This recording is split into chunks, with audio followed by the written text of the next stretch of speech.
Adam Smith. 156 languages.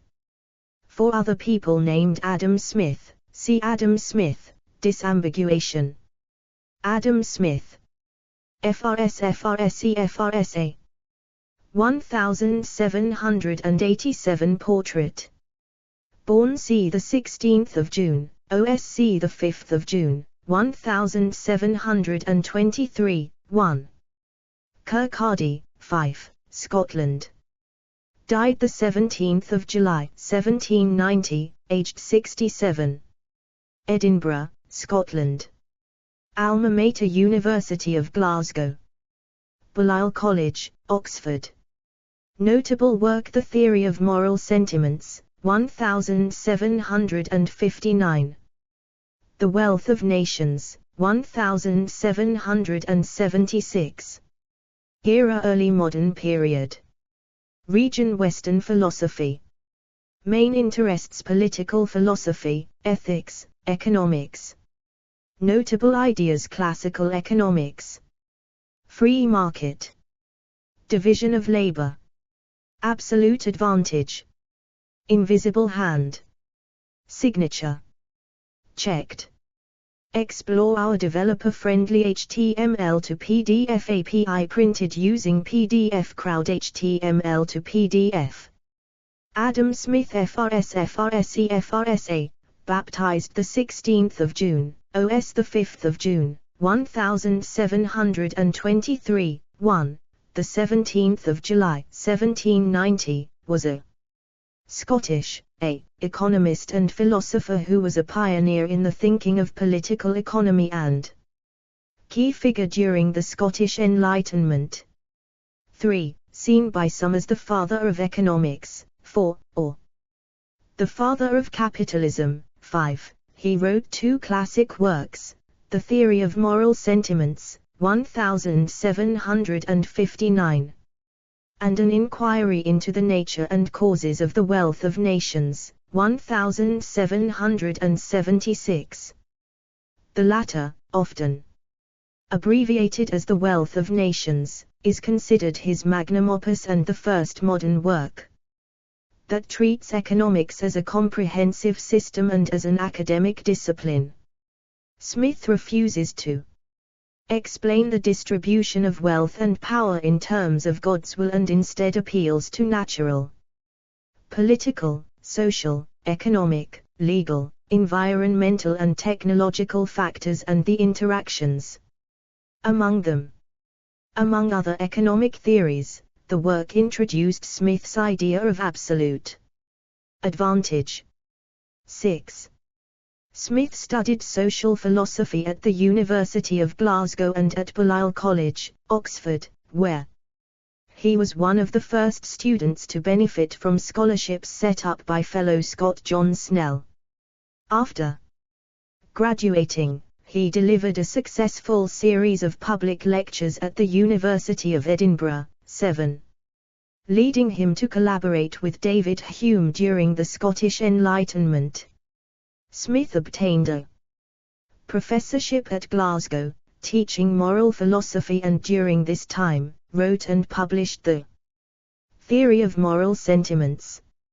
In his later life, he took a tutoring position that allowed him to travel throughout Europe, where he met other intellectual leaders of his day. As a reaction to the common policy of protecting national markets and merchants through minimizing imports and maximizing exports, what came to be known as mercantilism, Smith laid the foundations of classical free market economic theory. The Wealth of Nations was a precursor to the modern academic discipline of economics. In this and other works, he developed the concept of division of labor and expounded upon how rational self-interest and competition can lead to economic prosperity. Smith was controversial in his own day and his general approach and writing style were often satirized by writers such as Horace Walpole. 8. Biography, edit. Early life, edit. Smith was born in Kirkcaldy, in Fife, Scotland. His father, Adam Smith Sr., was a Scottish writer. To the signet, senior solicitor, advocate and prosecutor, judge advocate, and also served as Controller of the Customs in Kirkcaldy.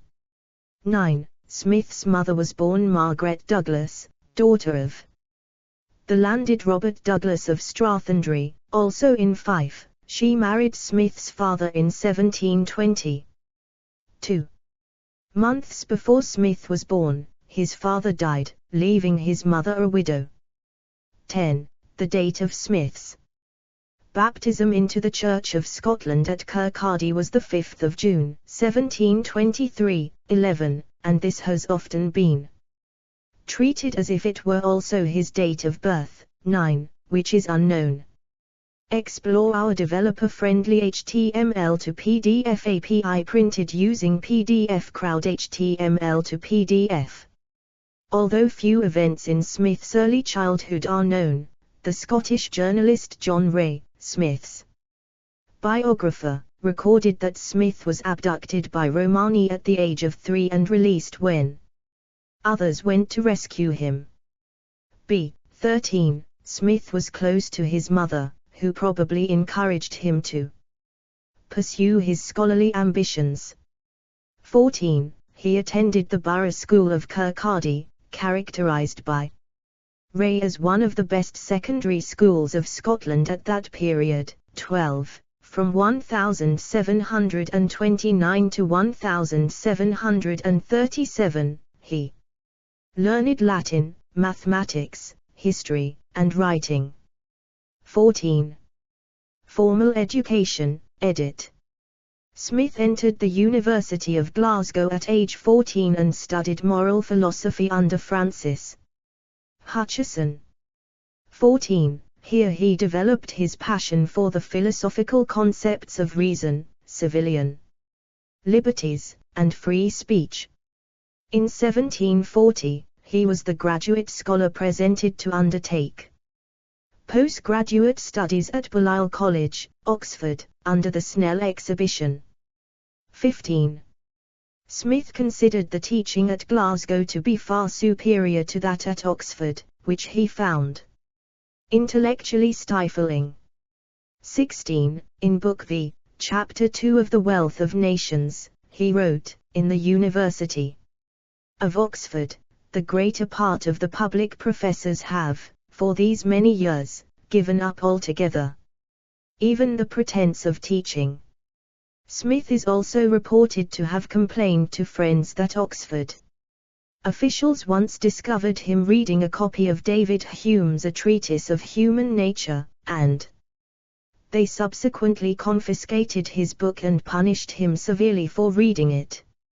12, 17, 18. According to William Robert Scott, the Oxford of Smith's time gave little if any help towards what was to be his life work. 19. Nevertheless, he took the opportunity while at Oxford to teach himself several subjects by reading many books from the shelves of the large Bodleian Library.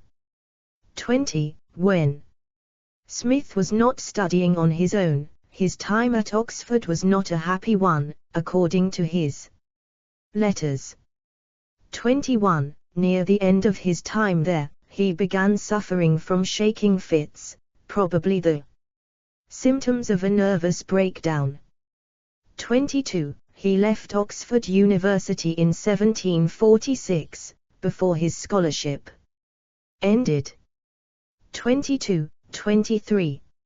In Book V of The Wealth of Nations, Smith comments on the low quality of instruction and the meagre intellectual activity at English universities, when compared to their Scottish counterparts.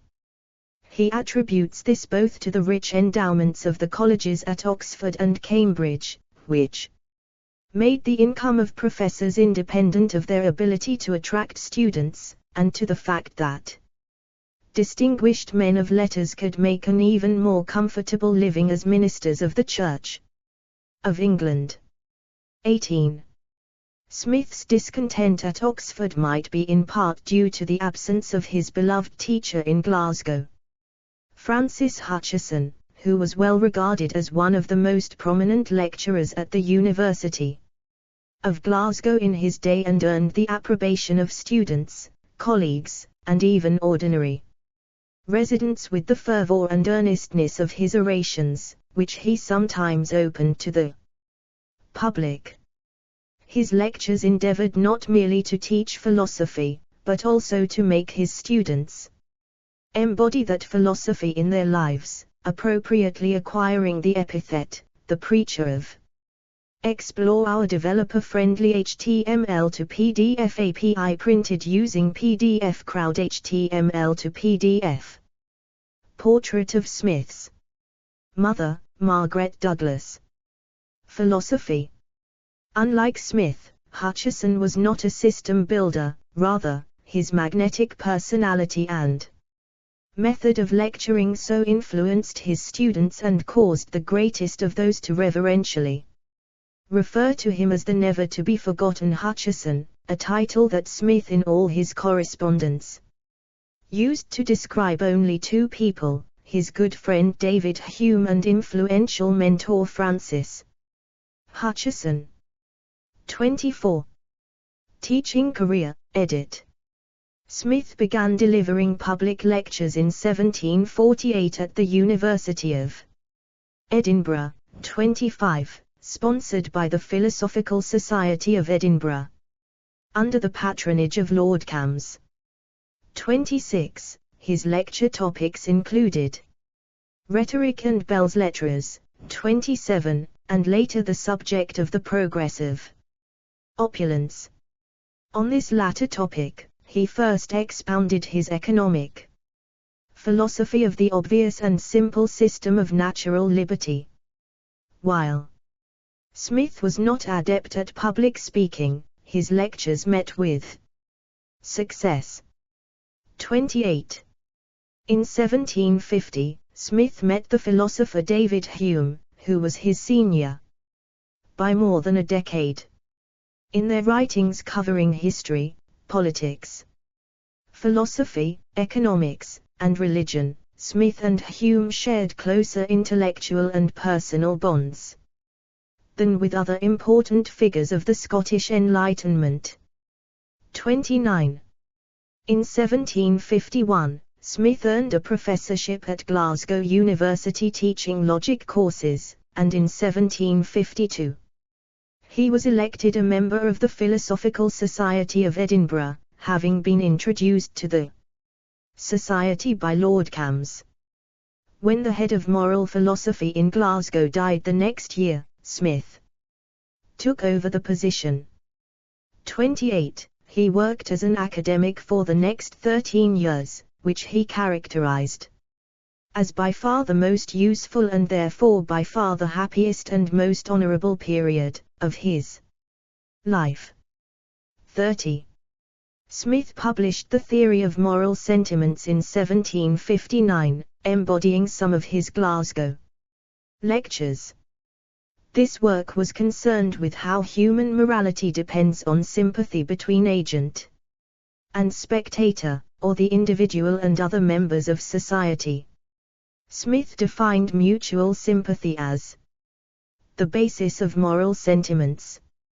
He based his explanation, not on a special moral sense as the Third Lord Shaftesbury and Hutcheson had done, nor on utility as Hume did, but on mutual sympathy, a term best captured in modern parlance by the 20th century concept of empathy, the capacity to recognize feelings that are being experienced by another being.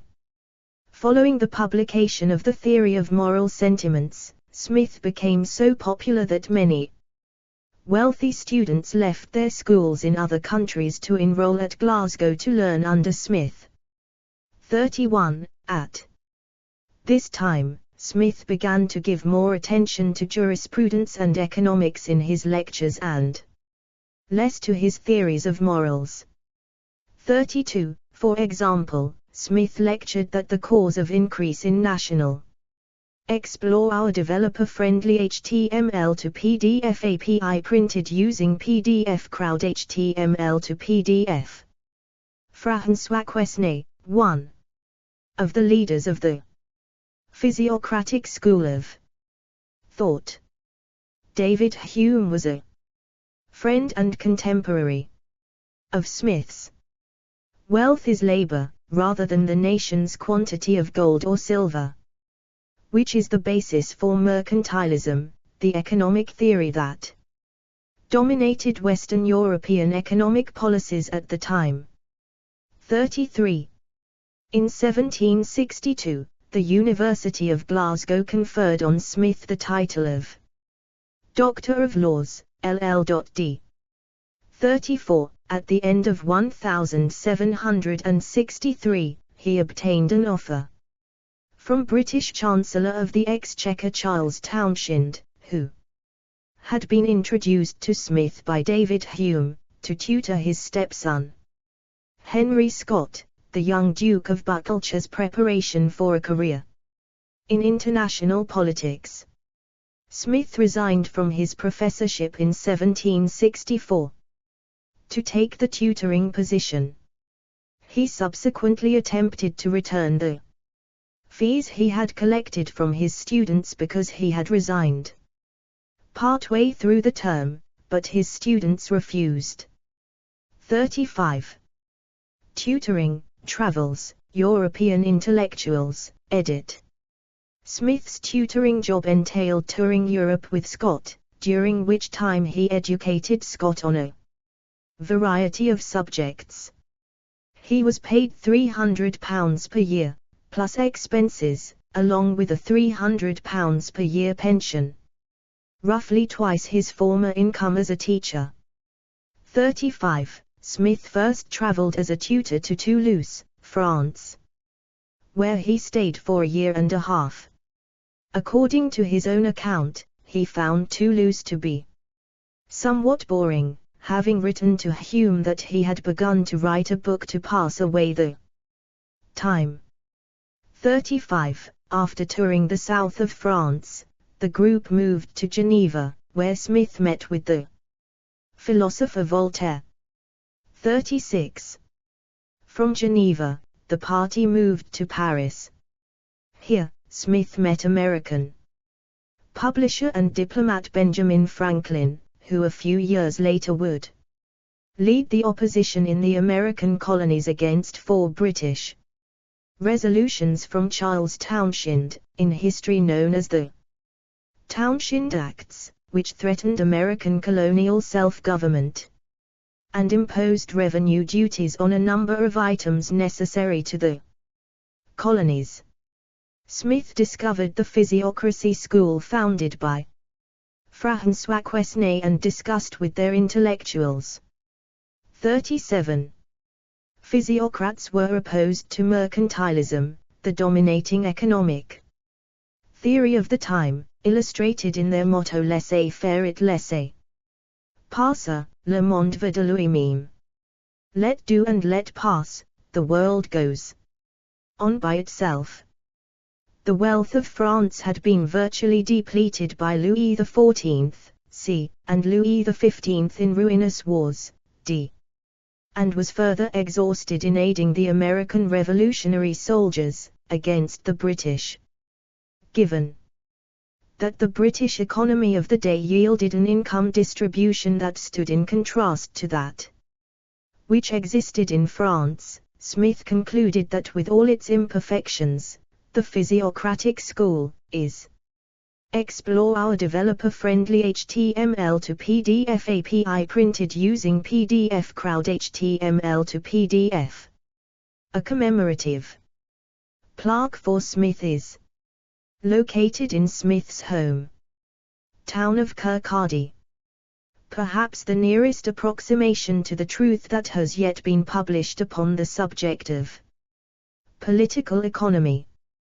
38. The distinction between productive versus unproductive labor, the physiocratic class sterile, was a predominant issue in the development and understanding of what would become classical economic theory. Later years, edit. In 1766, Henry Scott's younger brother died in Paris, and Smith's tour as a tutor ended shortly thereafter. 39. Smith returned home that year to Kirkcaldy, and he devoted much of the next decade to writing his magnum opus. 40. There, he befriended Henry Moyes, a young blind man who showed precocious aptitude. Smith secured the patronage of David Hume and Thomas Reed in the young man's education. 41. In May 1767, Smith was elected Fellow of the Royal Society of London, 42-43, and was elected a member of the Literary Club in 1775. The Wealth of Nations was published in 1776 and was an instant success, selling out its first edition in only 6 months. 44. In 1778, Smith was appointed to a post as Commissioner of Customs in Scotland and went to live with his mother, who died in 1784-45, in Panmure House in Edinburgh's Canongate. 46. 5 years later, as a member of the Philosophical Society of Edinburgh when it received its royal charter, he automatically became one of the founding members of the Royal Society of Edinburgh. 47. From 1787 to 1789, he occupied the honorary position of Lord Rector of the University of Glasgow. 48. Death, edit. Smith died in the northern wing of Panmure House in Edinburgh on 17 July 1790 after a painful illness. His body was buried in the Canongate kirkyard. 49. On his deathbed, Smith expressed disappointment that he had not achieved more. 50. Smith's literary executors were two friends from the Scottish academic world, the physicist and chemist Joseph Black and the pioneering geologist James Hutton. 51. Smith left behind many notes and some unpublished material, but gave instructions to destroy anything that was not fit for publication. 52. He mentioned an early unpublished history of astronomy as probably suitable, and it duly appeared in 1795, along with other material such as essays on philosophical subjects. 51. Smith's library went by his will to David Douglas, Lord Reaston, son of his cousin Colonel Robert Douglas of Strathondry, Fife, who lived with Smith. 53. It was eventually divided between his two surviving children, Cecilia Margaret, Mrs. Cunningham, and David Ann, Mrs. Bannerman. On the death in 1878 of her husband, the Reverend W. B. Cunningham of Explore Our developer-friendly HTML to PDF API printed using PDF Crowd HTML to PDF. Portrait of Smith by John K. 1790. Prestonpans, Mrs. Cunningham sold some of the books. The remainder passed to her son, Professor Robert Oliver Cunningham of Queen's College, Belfast, who presented a part to the Library of Queen's College. After his death, the remaining books were sold. On the death of Mrs. Bannerman in 1879, her portion of the library went intact to the new College of the Free Church in Edinburgh, and the collection was transferred to the University of Edinburgh Main Library in 1972. Personality and Beliefs, edit. Character, edit. Not much is known about Smith's personal views beyond what can be deduced from his published articles. His personal papers were destroyed after his death, per his request. 52. He never married. 54, and seems to have maintained a close relationship with his mother, with whom he lived after his return from France and who died 6 years before him. 55. Smith was described by several of his contemporaries and biographers as comically absent-minded, with peculiar habits of speech and gait, and a smile of inexpressible benignity. 56. He was known to talk to himself. 50. A habit that began during his childhood when he would smile in rapt conversation with invisible companions. 57. He also had occasional spells of imaginary illness. 50. And he is reported to have had books and papers placed in tall stacks in his study. 57. According to one story, Smith took Charles Townshend on a tour of a tanning factory, and while discussing free trade, Smith walked into a huge tanning pit from which he needed help to escape. 58. He is also said to have put bread and butter into a teapot, drunk the concoction, and declared it to be the worst cup of tea he had ever had. According to another account, Smith distractedly went out walking in his nightgown and ended up 15 miles, 24 kilometers, outside of town, before nearby church bells brought him back to reality. 57. 58.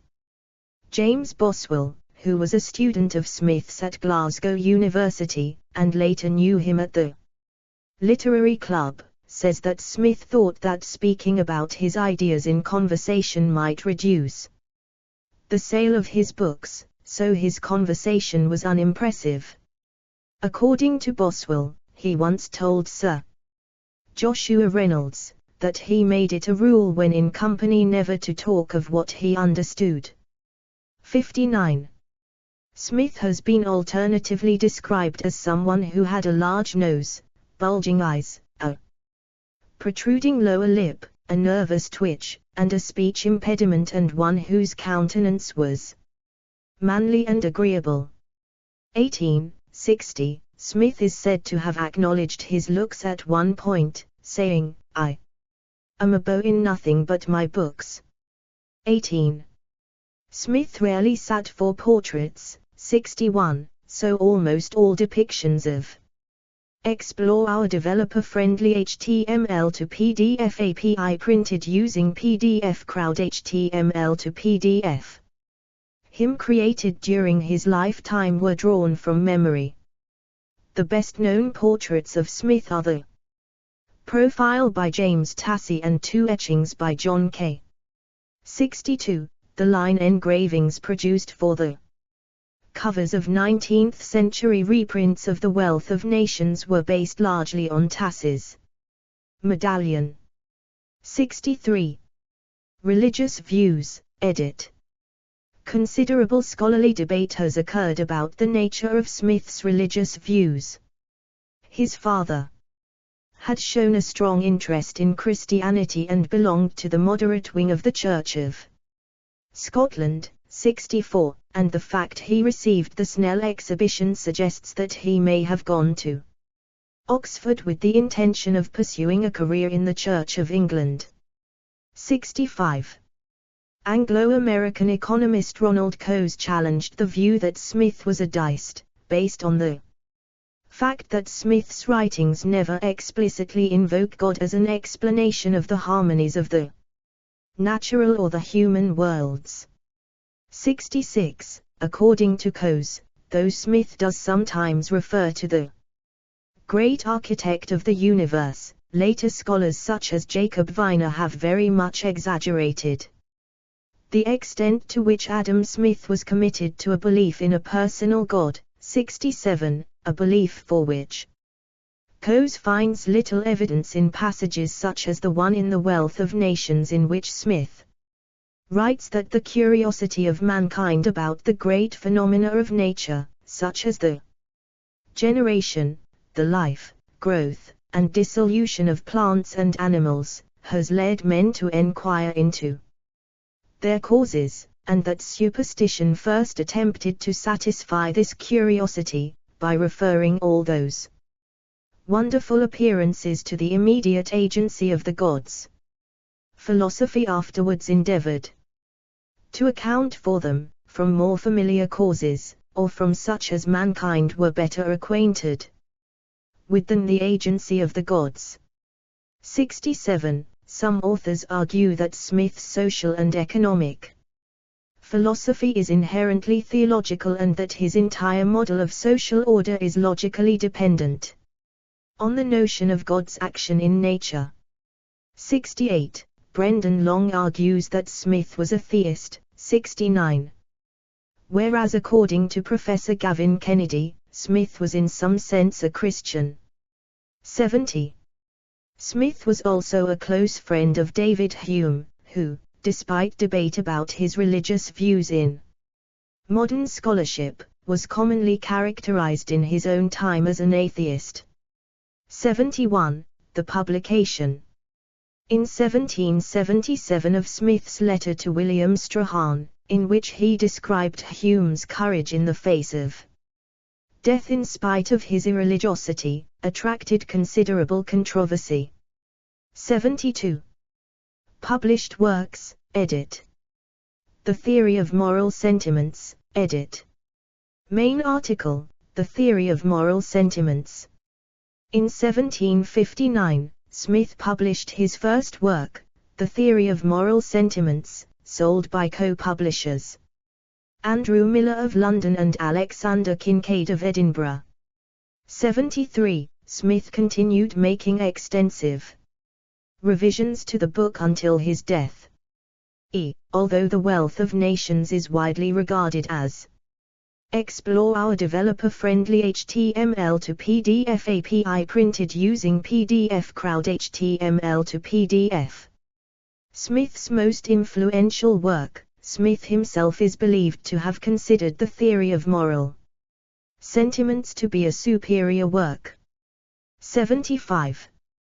In the work, Smith critically examines the moral thinking of his time, and suggests that conscience arises from dynamic and interactive social relationships through which people seek mutual sympathy of sentiments. 76. His goal in writing the work was to explain the source of mankind's ability to form moral judgment, given that people begin life with no moral sentiments at all. Smith proposes a theory of sympathy, in which the act of observing others and seeing the judgments they form of both others and oneself makes people aware of themselves and how others perceive their behavior. The feedback received by an individual from perceiving, or imagining, others' judgment creates an incentive to achieve mutual sympathy of sentiments with them and leads people to develop habits, and then principles, of behavior, which come to constitute one's conscience. 77. Some scholars have perceived a conflict between the theory of moral sentiments and the wealth of nations. The former emphasizes sympathy for others, while the latter focuses on the role of self-interest. 78. In recent years, however, some scholars, 79, 80, 81, of Smith's work have argued that no contradiction exists. They contend that in the theory of moral sentiments, Smith develops a theory of psychology in which individuals seek the approval of the impartial spectator as a result of a natural desire to have outside observers sympathize with their sentiments, rather than viewing the theory of moral sentiments and the wealth of nations as presenting incompatible views of human nature. Some Smith scholars regard the works as emphasizing different aspects of human nature that vary depending on the situation. In the first part, the theory of moral sentiments, he laid down the foundation of his vision of humanity and society. In the second, the wealth of nations, he elaborated on the virtue of prudence, which for him meant the relations between people in the private sphere of the economy. It was his plan to further elaborate on the virtue of justice in the third book. 82. Otson argues that both books are Newtonian in their methodology and deploy a similar market model for explaining the creation and development of large-scale human social orders, including morality, economics, as well as language.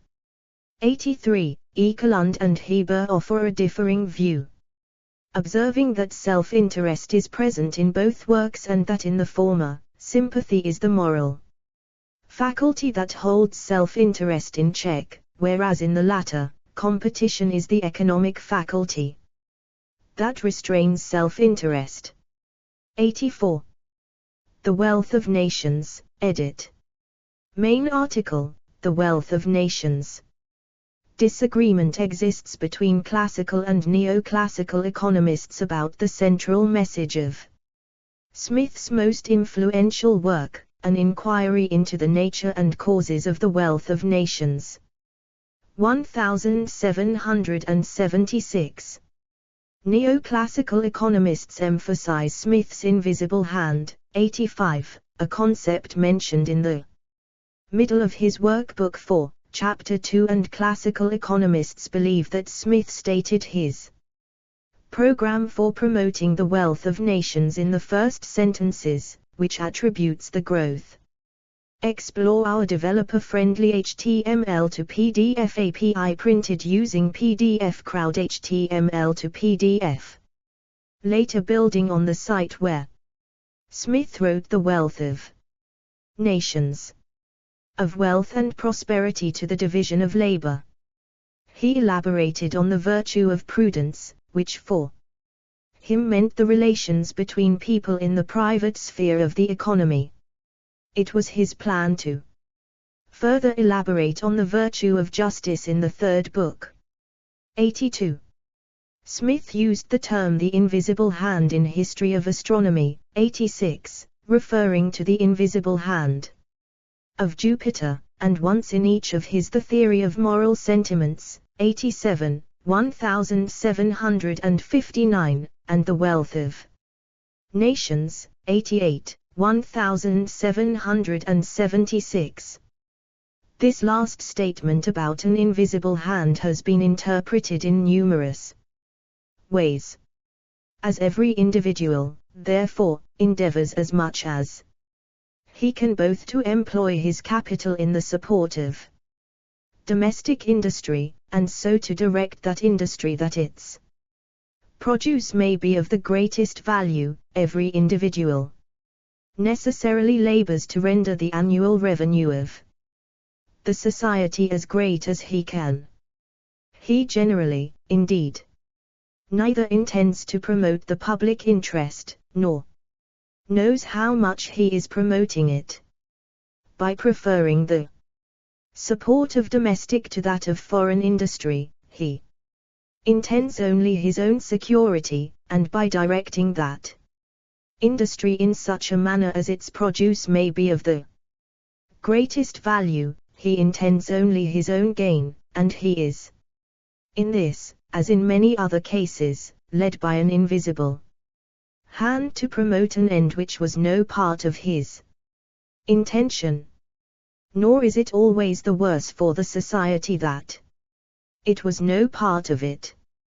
By pursuing his own interest he frequently promotes that of the society more effectually than when he really intends to promote it.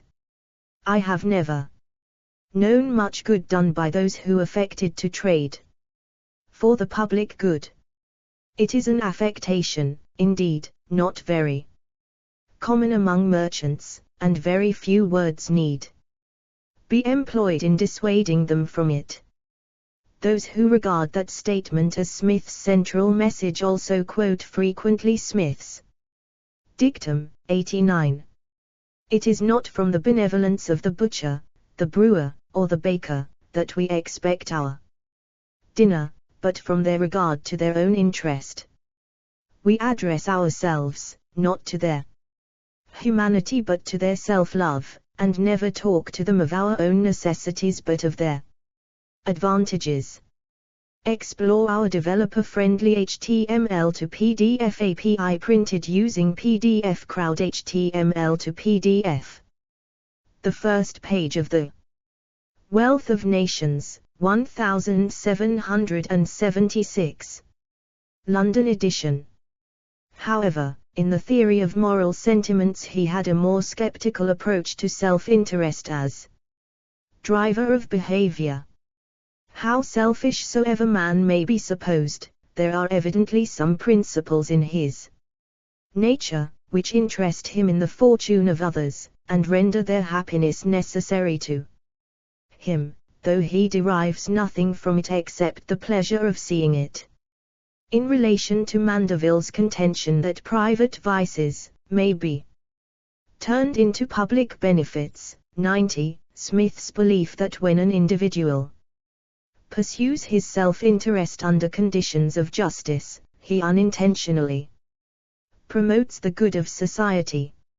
Self-interested competition in the free market, he argued, would tend to benefit society as a whole by keeping prices low, while still building in an incentive for a wide variety of goods and services.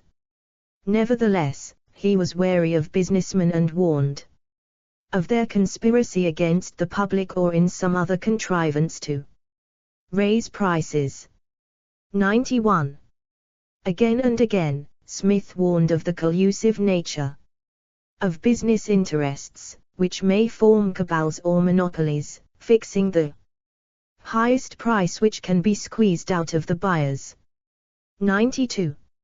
Smith also warned that a business-dominated political system would allow a conspiracy of businesses and industry against consumers, with the former scheming to influence politics and legislation. Smith states that the interest of manufacturers and merchants in any particular branch of trade or manufactures is always in some respects different from, and even opposite to, that of the public. The proposal of any new law or regulation of commerce which comes from this order, ought always to be listened to with great precaution, and ought never be adopted till after having been long and carefully examined, not only with the most scrupulous, but with the most suspicious attention. 93. Thus Smith's chief worry seems to be when business is given special protections or privileges from government. By contrast, in the absence of such special political favors, he believed that business activities were generally beneficial to the whole society. It is the great multiplication of the production of all the different arts, in consequence of the division of labor, which occasions, in a well-governed society, that universal opulence, which extends itself to the lowest ranks of the people. Every workman has a great quantity of his own work to dispose of beyond what he himself has occasion for, and every other workman being exactly in the same situation, he is enabled to exchange a great quantity of his own goods for a great quantity, or, what comes to the same thing, for the price of a great quantity of theirs. He supplies them abundantly with what they have occasion for, and they accommodate him as amply with what he has occasion for, and a general plenty diffuses itself through all the different ranks of society. The Wealth of Nations, I.10. Explore our developer-friendly HTML to PDF API printed using PDF Crowd HTML to PDF. 1922 Printing of an Inquiry into the Nature and Causes of the Wealth of Nations, edited by Edwin Cannon. The neoclassical interest in Smith's statement about an invisible hand originates in the possibility of seeing it as a precursor of neoclassical economics and its concept of general equilibrium. Samuelson's Economics refers 6 times to Smith's invisible hand. To emphasize this Connection, Samuelson, 94, quotes Smith's invisible hand statement substituting general interest for public interest.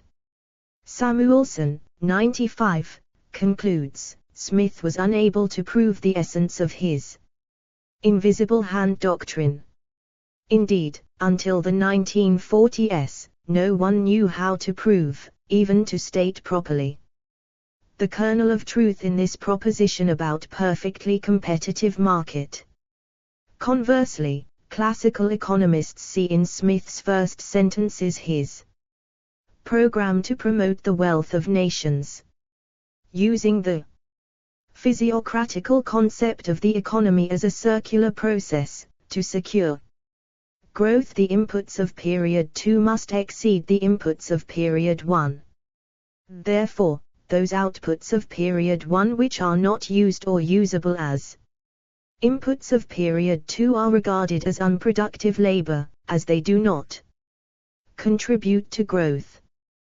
This is what Smith had heard in France from, among others, François Quesnay, whose ideas Smith was so impressed by that he might have dedicated the wealth of nations to him had he not died beforehand.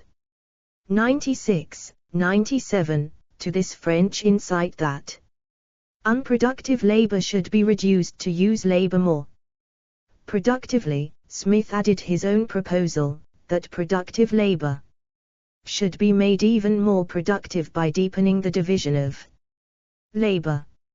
98, Smith argued that deepening the division of labor under competition leads to greater productivity, which leads to lower prices, and thus an increasing standard of living, general plenty and universal opulence, for all.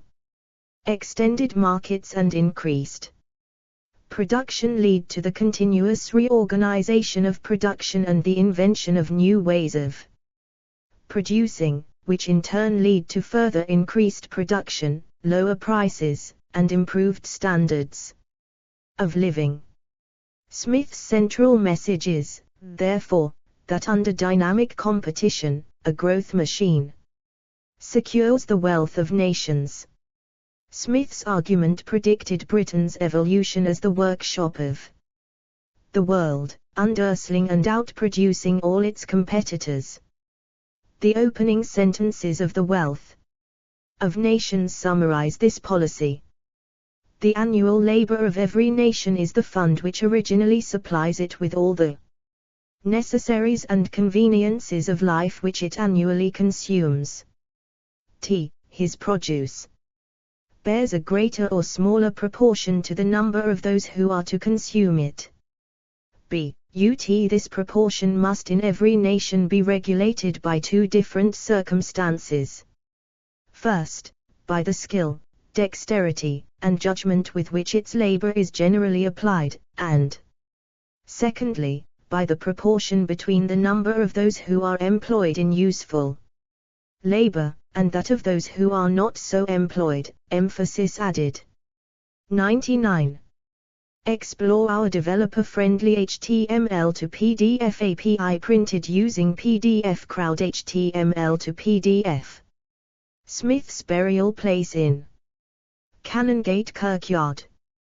However, Smith added that the abundance or scantiness of this supply too seems to depend more upon the former of those two circumstances than upon the latter. 100. Other works, edit. Shortly before his death, Smith had nearly all his manuscripts destroyed. In his last years, he seemed to have been planning two major treatises, one on the theory and history of law and one on the sciences and arts. The posthumously published essays on philosophical subjects, a history of astronomy down to Smith's own era, plus some thoughts on ancient physics and metaphysics, probably contain parts of what would have been the latter treatise. Lectures on jurisprudence were notes taken from Smith's early lectures, plus an early draft of The Wealth of Nations, published as part of the 1976 Glasgow edition of the Works and Correspondence of Smith.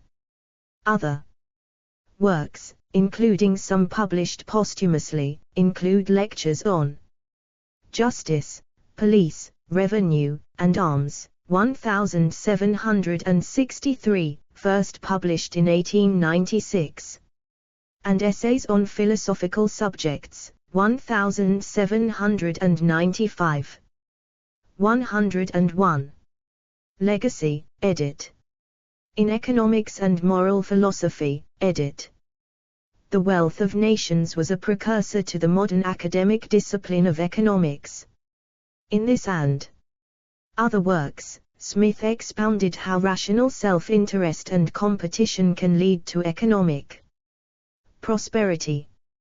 Smith was controversial in his own day, and his general approach and writing style were often satirized by Tory writers in the moralizing tradition of Hogarth and Swift, as a discussion at the University of Winchester suggests. 102. In 2005, The Wealth of Nations was named among the 100 best Scottish books of all time. 103. In light of the arguments put forward by Smith and other economic theorists in Britain, academic belief in mercantilism began to decline in Britain in the late 18th century. During the Industrial Revolution, Britain embraced free trade and Smith's laissez-faire economics, and via the British Empire, used its power to spread a broadly liberal economic model around the world, characterized by open markets, and relatively barrier-free domestic and international trade. 104. George Stigler attributes to Smith the most important substantive proposition in all of economics. It is that, under competition, owners of resources, for example labor, land, and capital, will use them most profitably, resulting in an equal rate of return in equilibrium for all uses, adjusted for apparent differences arising from such factors as training, trust, hardship, and unemployment. 105. Explore our developer-friendly HTML to PDF API printed using PDF Crowd HTML to PDF. The Adam Smith Theatre in Kirkcaldy. Paul Samuelson finds in Smith's pluralist use of supply and demand as applied to wages, rents, and profit a valid and valuable anticipation of the general equilibrium modeling of Walras a century later.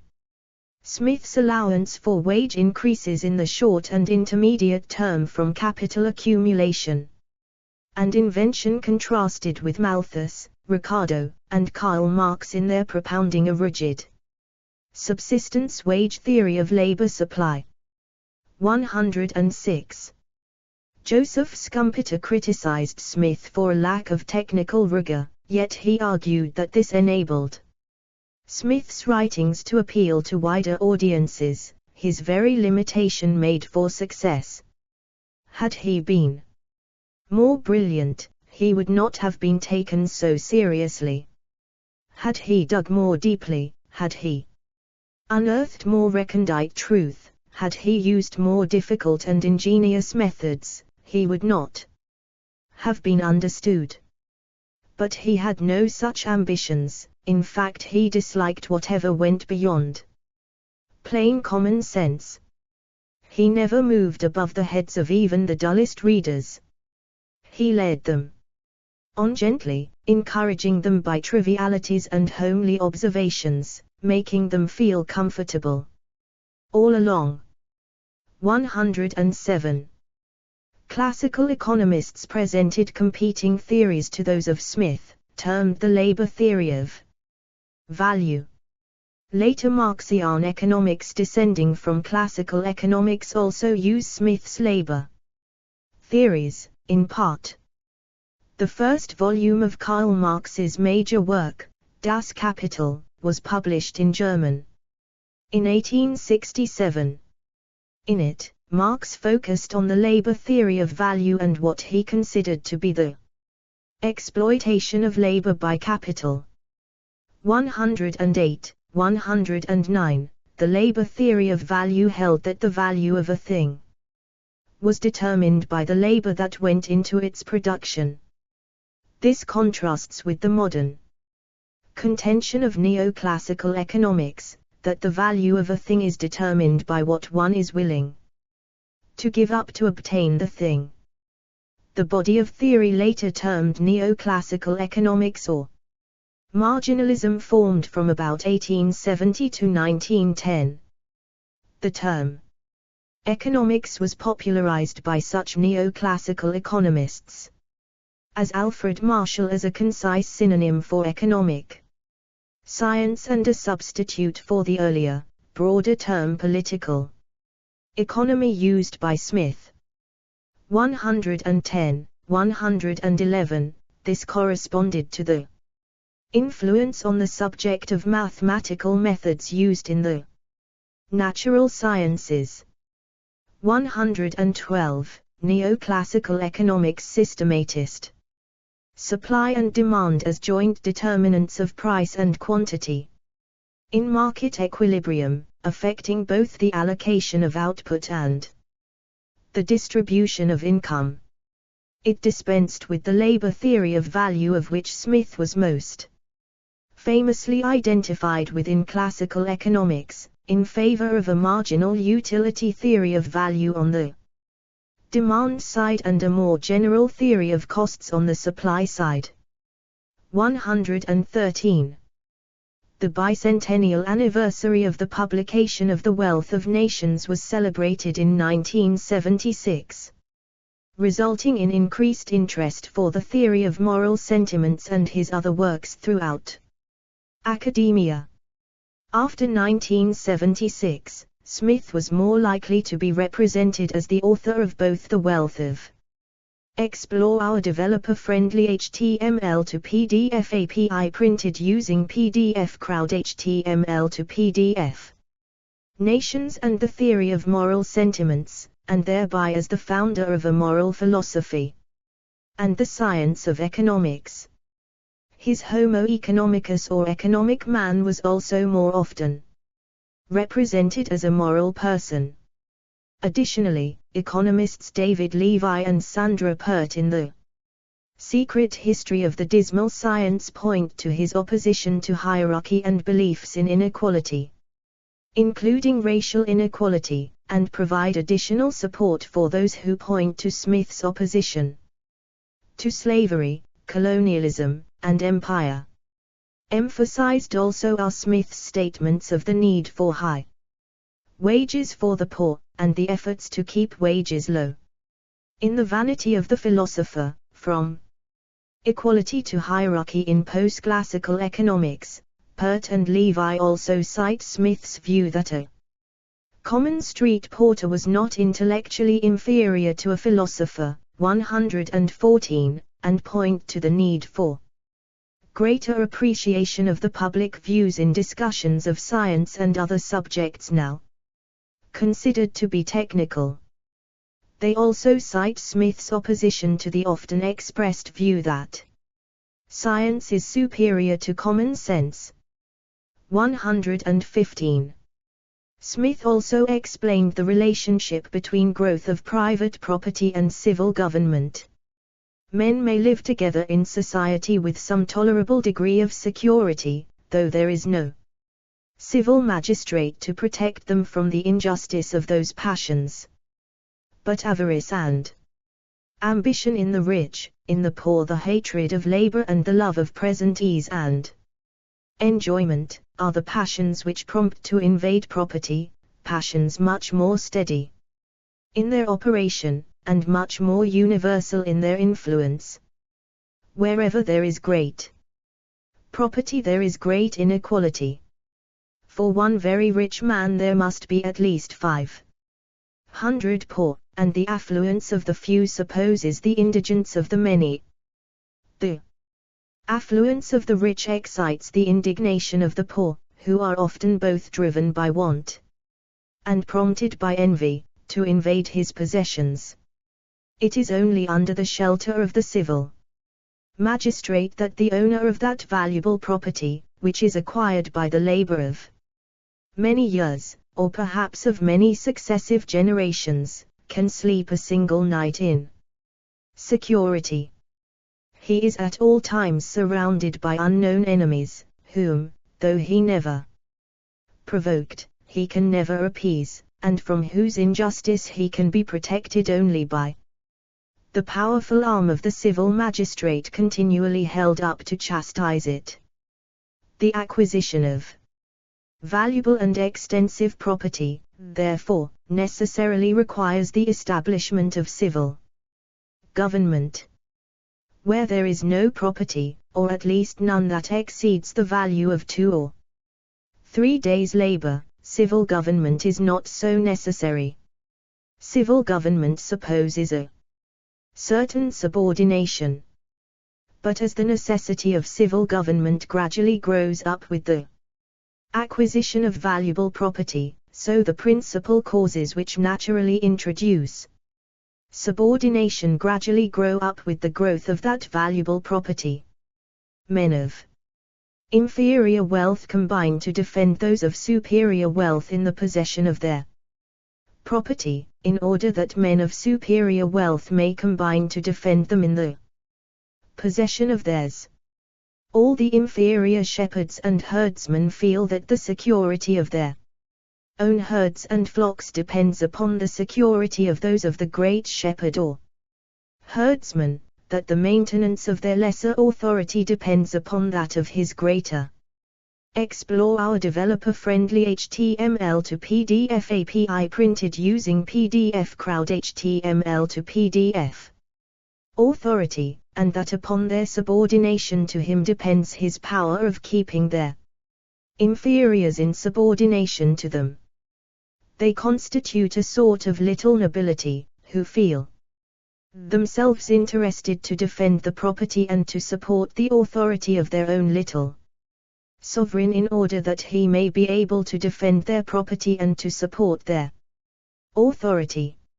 Civil government, so far as it is instituted for the security of property, is in reality instituted for the defense of the rich against the poor, or of those who have some property against those who have none at all. 116. In British Imperial Debates, edit. Smith opposed empire. He challenged ideas that colonies were key to British prosperity and power. He rejected that other cultures, such as China and India, were culturally and developmentally inferior to Europe. While he favored commercial society, he did not support radical social change and the imposition of commercial society on other societies. He proposed that colonies be given independence or that full political rights be extended to colonial subjects. 117. Smith's chapter on colonies, in turn, would help shape British imperial debates from the mid-19th century onward. The wealth of nations would become an ambiguous text regarding the imperial question. In his chapter on colonies, Smith pondered how to solve the crisis developing across the Atlantic among the empire's 13 American colonies. He offered 2 different proposals for easing tensions. The first proposal called for giving the colonies their independence, and by thus parting on a friendly basis, Britain would be able to develop and maintain a free trade relationship with them, and possibly even an informal military alliance. Smith's second proposal called for a theoretical imperial federation that would bring the colonies and the metropole closer together through an imperial parliamentary system and imperial free trade. 118. Smith's most prominent disciple in 19th-century Britain, peace advocate Richard Cobden, preferred the first proposal. Cobden would lead the Anti-Corn Law League in overturning the Corn Laws in 1846, shifting Britain to a policy of free trade and empire on the cheap for decades to come. This hands-off approach toward the British Empire would become known as Cobdenism or the Manchester School. 119. By the turn of the century, however, advocates of Smith's second proposal, such as Joseph Shield Nicholson, would become ever more vocal in opposing Cobdenism, calling instead for imperial federation. 120. As Mark William Palin notes, on the one hand, Adam Smith's late 19th and early 20th century Cobdenite adherents used his theories to argue for gradual imperial devolution and empire on the cheap. On the other, various proponents of imperial federation throughout the British world sought to use Smith's theories to overturn the predominant Cobdenite hands-off imperial approach and instead, with a firm grip, bring the empire closer than ever before. 121. Smith's ideas thus played an important part in subsequent debates over the British Empire. Explore our developer-friendly HTML to PDF API printed using PDF Crowd HTML to PDF. A statue of Smith in Edinburgh's High Street. Erected through private donations organised by the Adam Smith Institute. Statue of Smith built in 1867-1870 at the old headquarters of the University of London, 6. Burlington Gardens. Portraits, monuments, and banknotes, edit.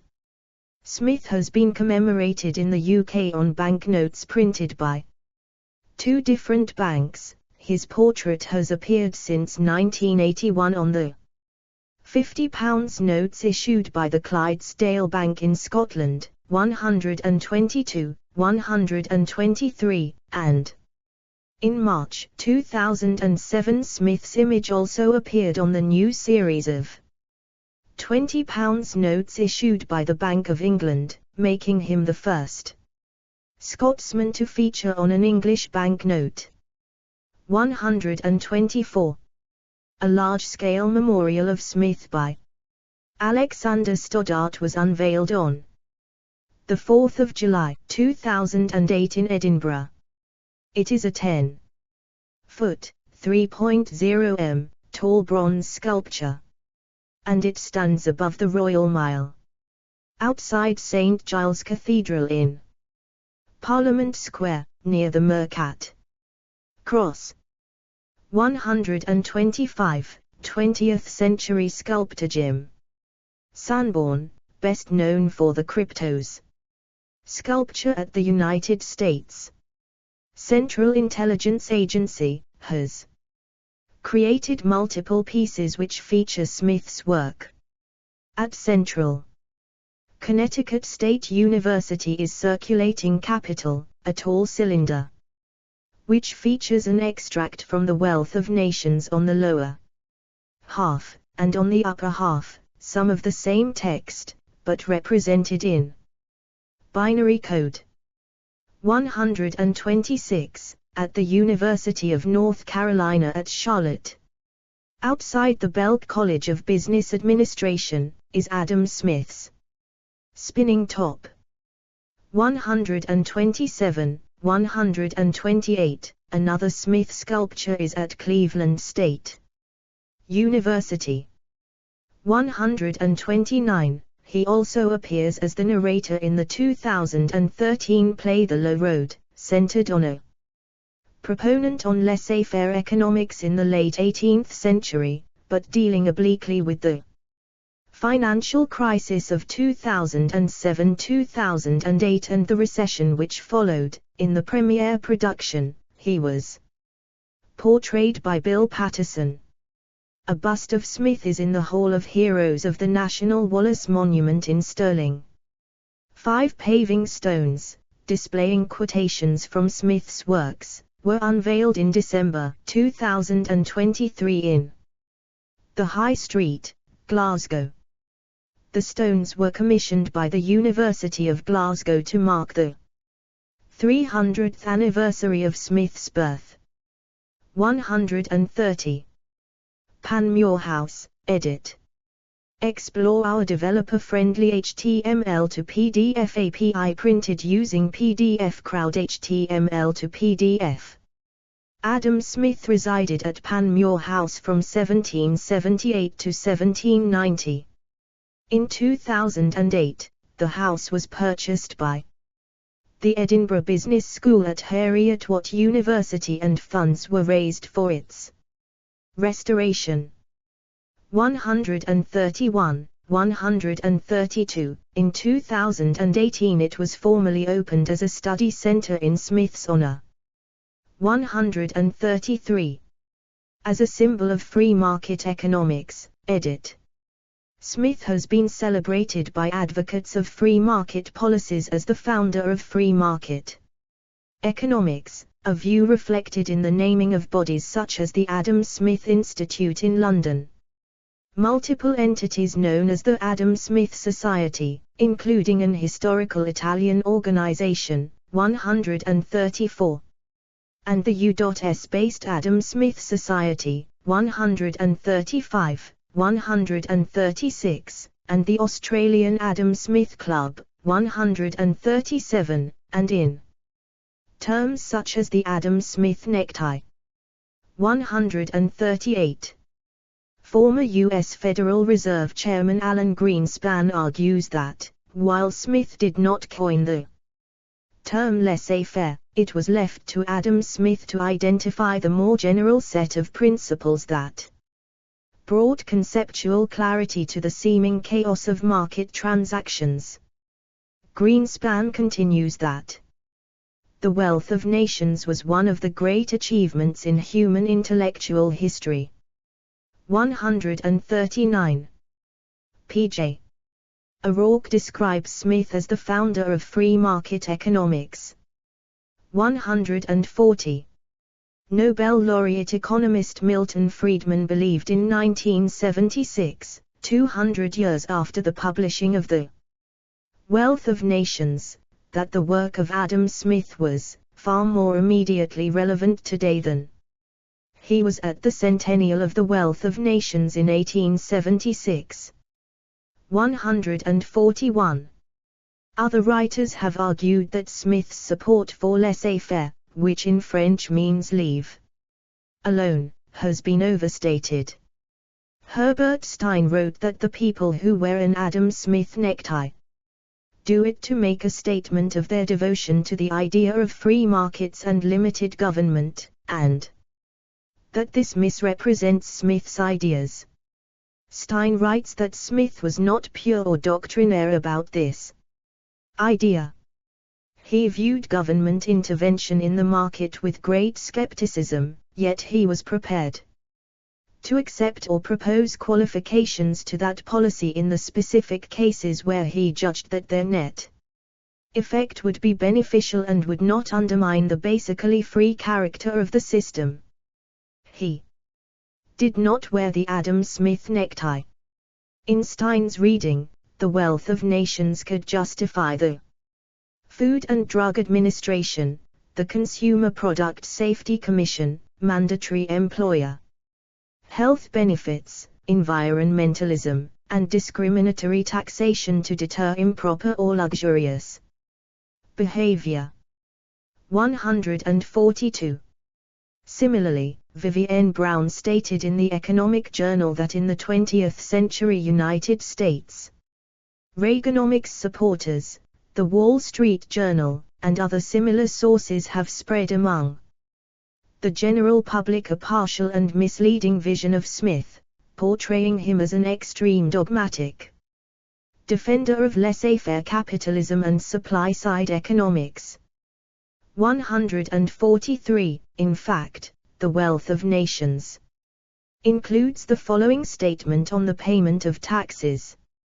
The subjects of every state ought to contribute towards the support of the government, as nearly as possible, in proportion to their respective abilities, that is, in proportion to the Explore our developer-friendly HTML to PDF API printed using PDF Crowd HTML to PDF revenue which they respectively enjoy under the protection of the state.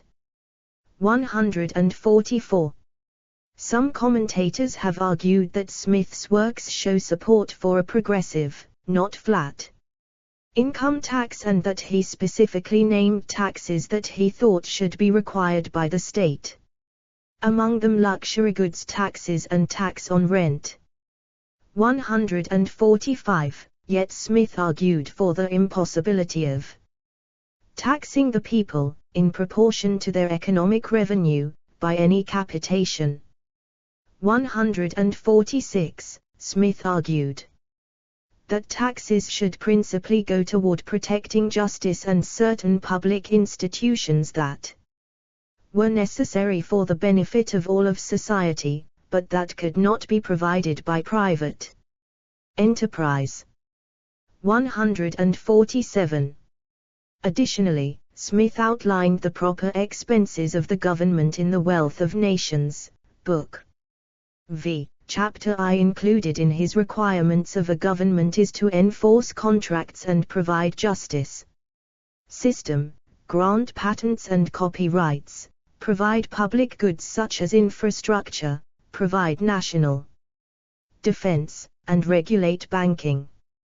The role of the government was to provide goods of such a nature that the profit could never repay the expense to any individual, such as roads, bridges, canals, and harbors. He also encouraged invention and new ideas through his patent enforcement and support of infant industry monopolies. He supported partial public subsidies for elementary education, and he believed that competition among religious institutions would provide general benefit to the society. In such cases, however, Smith argued for local rather than centralized control. Even those public works which are of such a nature that they cannot afford any revenue for maintaining themselves, are always better maintained by a local or provincial revenue, under the management of a local and provincial administration, than by the general revenue of the state. Wealth of Nations, v.i.d.18. Finally, he outlined how the government should support the dignity of the monarch or chief magistrate, such that they are equal or above the public in fashion. He even states that monarchs should be provided for in a greater fashion than magistrates of a republic, because we naturally expect more splendor in the court of a king than in the mansion house of a doge. 148. In addition, he allowed that in some specific circumstances, retaliatory tariffs may be beneficial. The recovery of a great foreign market will generally more than compensate the transitory inconvenience of paying dearer during a short time for some sorts of goods. 149. However, he added that in general, a retaliatory tariff seems a bad method of compensating the injury done to certain classes of our people, to do another injury ourselves, not only to those classes, but to almost all the other classes of them. 150. Economic historians such as Jacob Viner regard Smith as a strong advocate of free markets and limited government, what Smith called natural liberty, but not as a dogmatic supporter of laissez-faire. 151. Explore our developer-friendly HTML to PDF API printed using PDF Crowd HTML to PDF. Economist Daniel Klein believes using the term free market economics or free market economist to identify the ideas of Smith is too general and slightly misleading. Klein offers 6 characteristics central to the identity of Smith's economic thought and argues that a new name is needed to give a more accurate depiction of the Smithian identity. 152, 153, economist David Ricardo set straight some of the misunderstandings about Smith's thoughts on free market. Many continue to fall victim to the thinking that Smith was a free market economist without exception, though he was not. Ricardo pointed out that Smith was in support of helping infant industries. Smith believed that the government should subsidize newly formed industry, but he did fear that when the infant industry grew into adulthood, it would be unwilling to surrender the government help. 154. Smith also supported tariffs on imported goods to counteract an internal tax on the same good. Smith also fell to pressure in supporting some tariffs in support for national defense. 154. Some have also claimed, Emma Rothschild among them, that Smith would have supported a minimum wage. 155, although no direct textual evidence supports the claim. Indeed, Smith wrote, "The price of labor, it must be observed, cannot be ascertained very accurately anywhere. Different prices being often paid at the same place and for the same sort of labor, not only according to the different abilities of the workman, but according to the easiness or hardness of the masters. Where wages are not regulated by law, all that we can pretend to determine is what are the most usual, and experience seems to show that law can never regulate them properly, though it has often pretended to do so." The Wealth of Nations. Book 1, Chapter 8. However, Smith also noted, to the contrary, the existence of an imbalanced inequality of bargaining power. 156. A landlord, a farmer, a master manufacturer, a merchant, though they did not employ a single workman, could generally live a year or two upon the stocks which they have already acquired. Many workmen could not subsist a week, few could subsist a month, and scarce any a year without employment. In the long run, the workman may be as necessary to his master as his master is to him, but the necessity is not so immediate. See also, edit. Critique of Political Economy. Organizational Capital. List of abolitionist forerunners. List of Fellows of the Royal Society of Arts. People on Scottish banknotes. Adam Smith's America.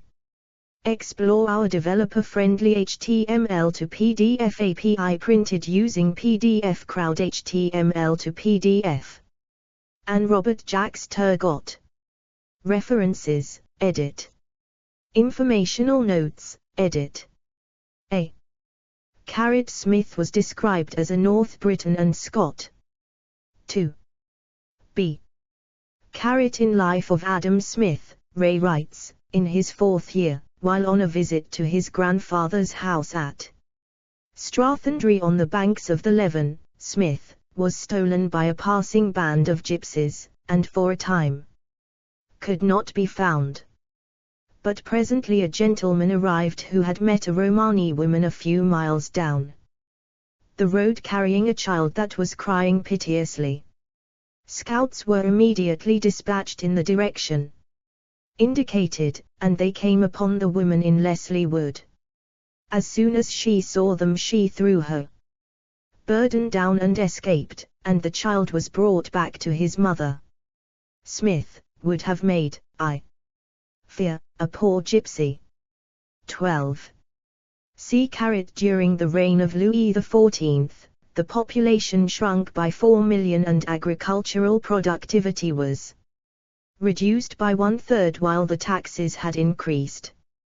Kusminski, Rosa, de Cendrero, 1967, Los Physiocratas, Buenos Aires, Centro Editor de América Latina, p. 6. D-1701 1714 War of the Spanish Succession, 1688 1697 War of the Grand Alliance, 1672 1678 Franco-Dutch War, 1667 1668 War of Devolution, 1618 1648 30 Years' War. The 6 editions of the Theory of Moral Sentiments were published in 1759, 1761, 1767, 1774, 1781, and 1790, respectively. 74. Citations, edit. 1 A.B. Adam Smith, 1723-1790. BBC. Archived from the original on 15 March 2007. Retrieved 20 December 2019. Adam Smith's exact date of birth is unknown, but he was baptized on 5 June 1723. 2 Williams, Gwydion M. 2000. Adam Smith, Wealth Without Nations. London, Athol Books. p. 59. ISBN 978-0-85034-084-6. Archived from the original on 19 July 2021. Retrieved 24 August 2020. 3 BBC History Scottish History. www.bbc.co.uk. Archived from the original on 10 April 2001. Retrieved 20 December 2019. 4 Brown, Vivienne, 5 December 2008. Mere Inventions of the Imagination, a Survey of Recent Literature on Adam Smith. Cambridge University Press. 13, 2281312. Do. 10.1017/S02662671000004521. ISSN 0266-2671. S2 SID 1450933882.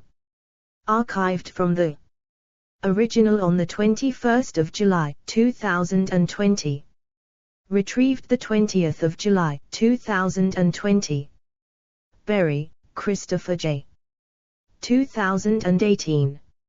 Adam Smith Very Short Introduction Series. Oxford University Press. p. 101. ISBN 978-0-19-878445-6. Archived from the original on 19 July 2021. Retrieved 3 October 2020. Sharma, Rakesh. Adam Smith, the Father of Economics. Investopedia. Archived from the original on 10 September 2016. Retrieved 20 February 2019. Explore our developer-friendly HTML to PDF API printed using PDF Crowd HTML to PDF. 5 Adam Smith, Father of Capitalism. www.bbc.co.uk. Archived from the original on 20 November 2017. Retrieved 20 February 2019. Bassary, G.R. Jones, Mark, 1993. Adam Smith and the Ethics of Contemporary Capitalism. Journal. of Business Ethics. 12. 1026 621627 do. 10.1007/BF018458999. S2 SID 517467009. Newbert, Scott L. The 30th of November, 2017. Lessons on Social Enterprise from the Father of Capitalism, a Dialectical Analysis of Adam Smith. Academy of Management Journal. 2016, 112046. Do. 10.5465/amp.2016.12046 Abstract. ISSN 2151-6561. Rasmussen, Dennis C. 2017. The Infidel and the Professor, David Hume, Adam Smith, and the Friendship That Shaped Modern Thought. Princeton University Press. p. 12. ISBN 978-1-4008-8846-7. 6. Absolute advantage: ability to produce more than anyone else. Corporate Finance Institute. Archived from the original on 20 February 2019. Retrieved 20 February 2019. 7. Adam Smith, Biography on Undiscovered Scotland. www.undiscoveredscotland.co.uk. Archived from the original on 22 July 2019. Retrieved 30 July 2019. 8. John McMurray, 19 March 2017. Capitalism's founding father often quoted, frequently misconstrued. Investors Business Daily. Archived from the original on 19 July 2021. Retrieved 31 May 2019. 9. AB Ray 1895, p1. 10. Bussingbergs 2003, pp. 38-39. 11. Buchan 2006, p12. 12. ABC Ray 1895, p5. 13. 5 Place Name Data, Strathonry. 5 Names.glasgow.ac.uk. Archived from the original on 19 July 2021. Retrieved 11 November 2020. 14. ABC Bussingbergs 2003, p39. 15. Buchan 2006, p22. 16. Bussingbergs 2003, p41. 17. Ray 1895, p24. 18. ABC D. Butchholes 1999, p12. 19. Introductory Economics. New Age Publishers. 2006, p4. ISBN 81-224-1830-9. 20. Ray 1895, p22. 21. Ray 1895, pp. 24-25. 22. AB Bussingbergs 2003, p42. 23. Buchan 2006, p29. 24. Scott, W.R. The Never to Be Forgotten Hutchison, excerpts from W.R. Scott Econ Journal Watch. 8, 196-109, January 2011. 1. Archived 28 December 2013 at the Wayback Machine. 25. Adam Smith. Biography. Archived from the original on the 19th of July 2021. Retrieved the 30th of July 2019. 26 carat Ray 1895, p30. 27 carat Smith, A.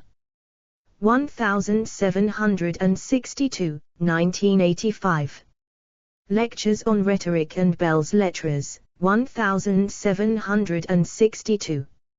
Volume 4 of the Glasgow edition. Of the Works and Correspondence of Adam Smith, Indianapolis, Liberty Fund, 1984. Retrieved 16 February 2012. 28 carat A.B. Bussing-Berks 2003, p43. 29 carat Winch, Donald, September 2004. Smith, Adam, Bap. 1723, D 1790. Dictionary of National Biography. Oxford University Press. Explore our developer-friendly HTML to PDF API printed using PDF Crowd HTML to PDF. 30 carat Ray 1895, p42. 31 carat Butch Holes 1999, p15. 32 carat Buchan 2006, p67. 33 carat Butch Holes 1999, p13. 34 carat My Glasgow Archive Services Exhibitions Adam Smith in Glasgow Photo Gallery Honorary Degree University of Glasgow. Archived from the original on the 6th of November 2018. Retrieved the 6th of November 2018. 35 carat ABC Butch Holes 1999, p16. 36 carat Butch Holes 1999, pp. 16-17. 37 carat Butch Holes 1999, p17. 38 carat Smith, A. 1976, The Wealth of Nations edited by R. H. Campbell and A. S. Skinner, The Glasgow edition of the Works and Correspondence of Adam Smith, Volume 2b, p 678. 39 carat Butch Holes 1999, p18. 40 carat Buchan 2006, p90. 41 carat Dr. James Curry to Thomas Creevey, the 24th of February 1793, Albulao, Curry MS 920 K. 42 carat Smith was elected a Fellow of the Royal Society on the 21st of May 1767, but was not admitted until the 27th of May. 1773 C. Mosner, Ernest Campbell, Ross, Ian Simpson, eds. 1987. The Correspondence of Adam Smith, 2nd ed. Indianapolis, Liberty Fund. p. 131. ISBN 0198285701 via Internet Archive. Ross, Ian Simpson, 2010. The Life of Adam Smith, 2nd ed. Oxford, Clarendon Press. p. 266. ISBN 978-0199550036 via Internet Archive. 43 carat Buchan 2006, p. 89. 44 carat Butch Holes 1999, p. 19. 45 carat Durant, Will, Durant, Ariel, 1967. The Story of Civilization, Rousseau and Revolution. MJF Books. ISBN 1567310214. 46 carat Buchan 2006, p. 128. 47 carat Buchan 2006, p. 133. 48 carat Buchan 2006, p. 137. 49 carat Buchan 2006, p. 145. 50 carat ABC Bussingbergs 2003, p. 53. 51 carat AB Buchan 2006, p. 25. 52 carat AB Buchan 2006, p. 88. 53 carat Bona 1894, p. 14. 54 carat Buchan 2006, p. 11. 55 carat Buchan 2006, p. 134. 56 carat Ray 1895, p. 262. 57 carat ABC Skousen 2001, p. 32. 58 carat AB Butch Holes 1999, p. 14. 59 carat Boswell's Life of Samuel Johnson, 1780. 60 carat Ross 2010, p. 330. 61 carat Stewart, Dugald, 1853. The Works of Adam Smith, with an account of his life and writings. London, Henry G. Bonn. ILC 6. OCLC 3226570. Archived from the original on 13 June, 2020. Retrieved 13 May, 2020. Explore our developer-friendly HTML to PDF API printed using PDF Crowd HTML to PDF. 62 carat Ray 1895, pp. 376377. 63 carat Bona 1894, pxz. 64 carat Ross 1995, p. 15. 65 carat Times Obituary of Adam Smith. The Times. 24 July, 1790. Archived from the original on 10 May. 2013. Retrieved 24 October, 2012. 66 carat Coes 1976, pp. 529546. 67 carat AB Coes 1976, p. 538. 68 carat Hill, L.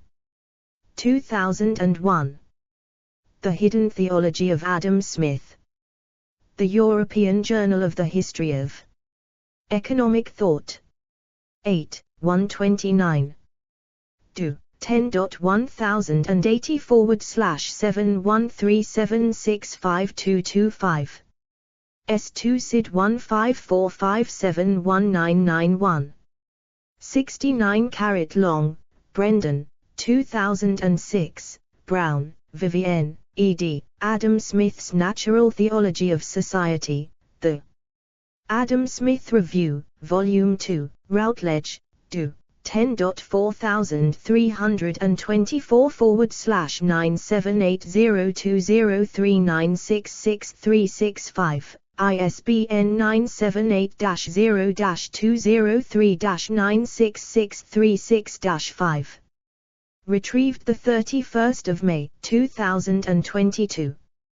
70 carat Kennedy, Gavin, 2011. The Hidden Adam Smith in His Alleged Theology. Journal of the History of Economic Thought. 33, 3385402 do. 10.1070/S10538372110000204. ISSN 1469-9656. S2 SID 1547799976. 71 carat Hume on Religion. Stanford Encyclopedia of Philosophy. Archived from the original on 15 September 2018. Retrieved 26 May 2008. 72 carat Eric Schlieser, 2003. The Obituary of a Vain Philosopher, Adam Smith's Reflections on Hume's Life, PDF. Hume Studies. 29, 23273622, 10.1353/HMS.2003.A383343. S2 SID 1709011056. Archived from the original, PDF, on 7 June 2012. Retrieved 27 May 2012. 73 Andrew Miller Project, University of Edinburgh. millerproject.edac.uk. Archived from the original on 8 June 2016. Retrieved 3 June 2016. 74 Adam Smith, Glasgow edition of the Works and Correspondence Volume 1, The Theory of Moral Sentiments, 1759. 75 Ray 1895. 76 Fowler, Robert, 1997. Biography of Smith. Liberal Democrat History Group. Archived from the original on 11 June 2008. Retrieved 14 May 2008. 77 Smith 2002, p. 15. 78 Viner 1991, p. 250. 79 White, Jonathan B. Saving Adam Smith. Upper Saddle River, Prentick Hall, Inc., 2002. 80 Robbins, Lionel. A History of Economic Thought. Princeton, Princeton University Press, 1998. 81 Brew, Stanley L., and Randy R. Grant. The Evolution of Economic Thought. Mason, Thomson Higher. Education, 2007. 82 A. B. Vansky, Patrick. The Theory of Moral Sentiments. European Liberal Forum. Retrieved 2 August 2022. 83 Otson, James R. 2002, Adam Smith's Marketplace of Life. Cambridge, Cambridge University Press. 2002. 84 Ekelund, R. and Heber, R. 2007, A History of Economic Theory and Method 5th ed. Waveland Press. United States, p. 105. 85 Smith, A. 1976, The Wealth of Nations, edited by R. H. Campbell and R. S. Skinner, The Glasgow edition of the Works and Correspondence of Adam Smith, Volume 2 AM, p. 456. Explore our developer-friendly HTML to PDF API printed using PDF Crowd HTML to PDF. 86 Smith, A. 1980, The Glasgow edition of the Works and Correspondence of Adam Smith, Volume 3, p. 49. Edited by W. P. D. Whiteman and J. C. Bryce, Oxford, Clarendon Press.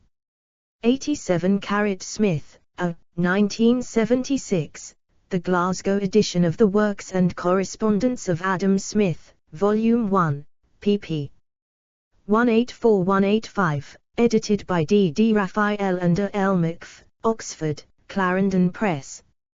88 Smith, A. 1976, The Glasgow edition of the Works and Correspondence of Adam Smith, Volume 2 AM, p.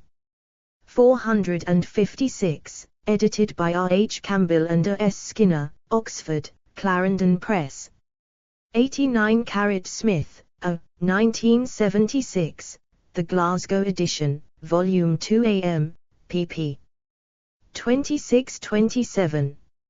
90 Mandeville, B. 1724, The Fable of the Bees, London, Tonson.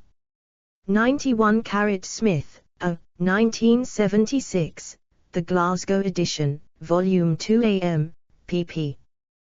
145, 158. 92 Smith, A. 1976, The Glasgow Edition, Volume 2 AM, p. 79. 93 Gopnik, Adam, the 10th of October, 2010. Market Man. The New Yorker. No, the 18th of October, 2010. p. 82. Archived from the original on the 5th of March, 2011. Retrieved the 27th of April, 2011.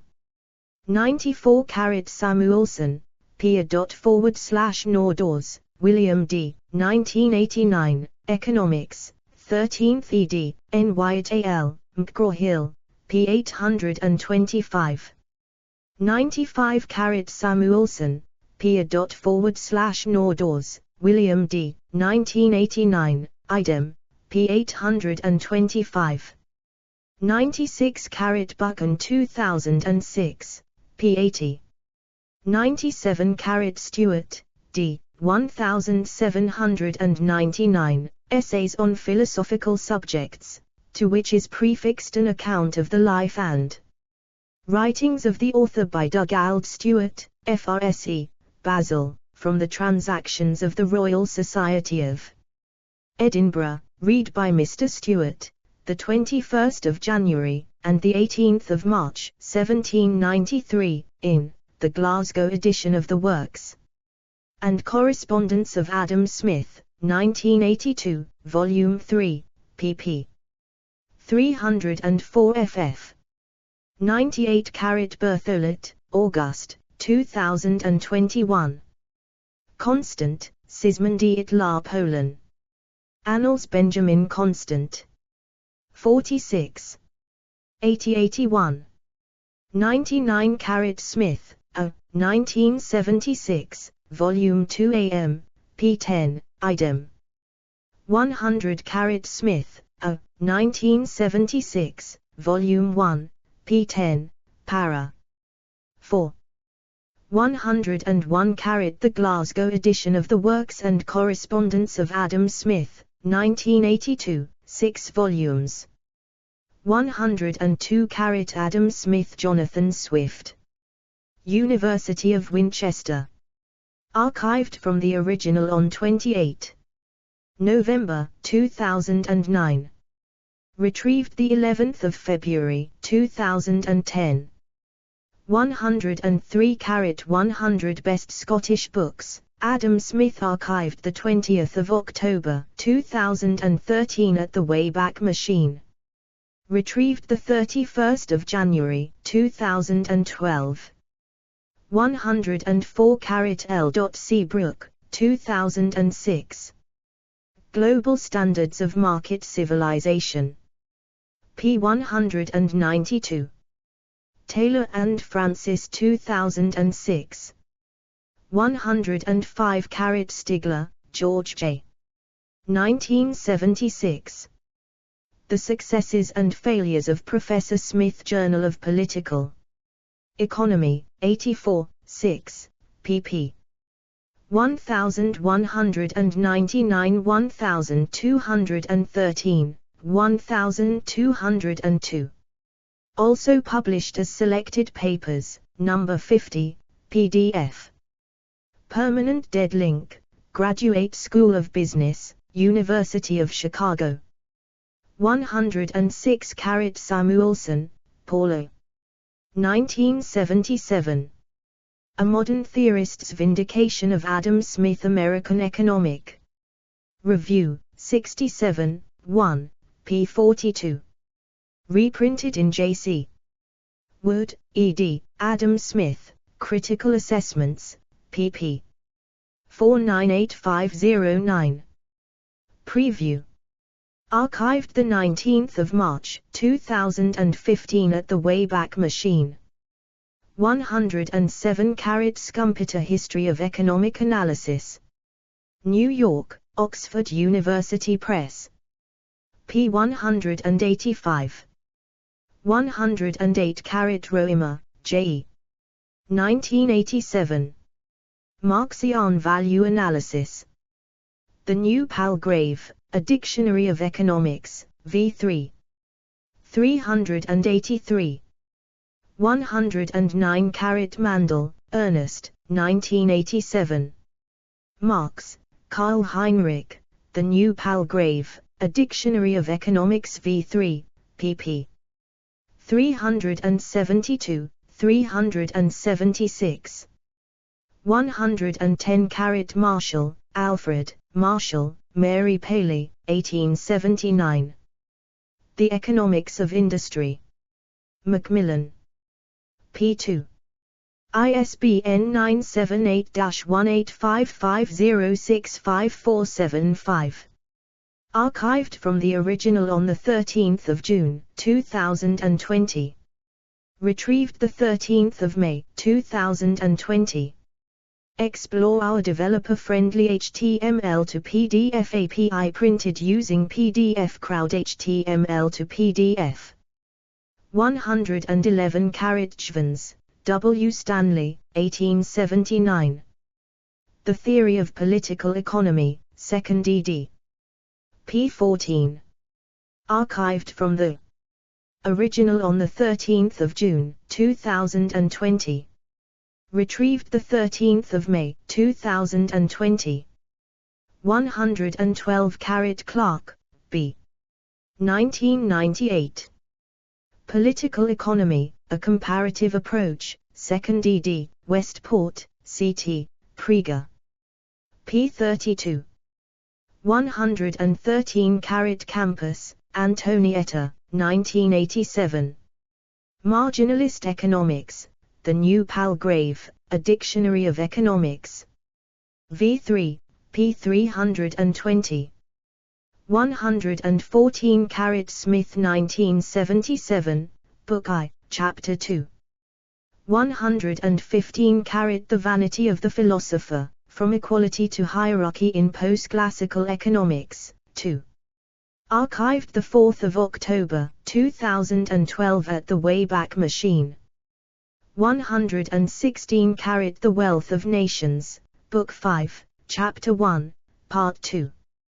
117 Pitts, Jennifer, 2005.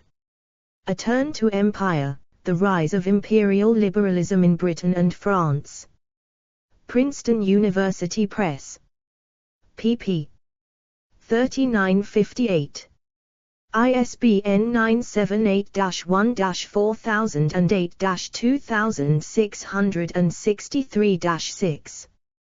118 E.A.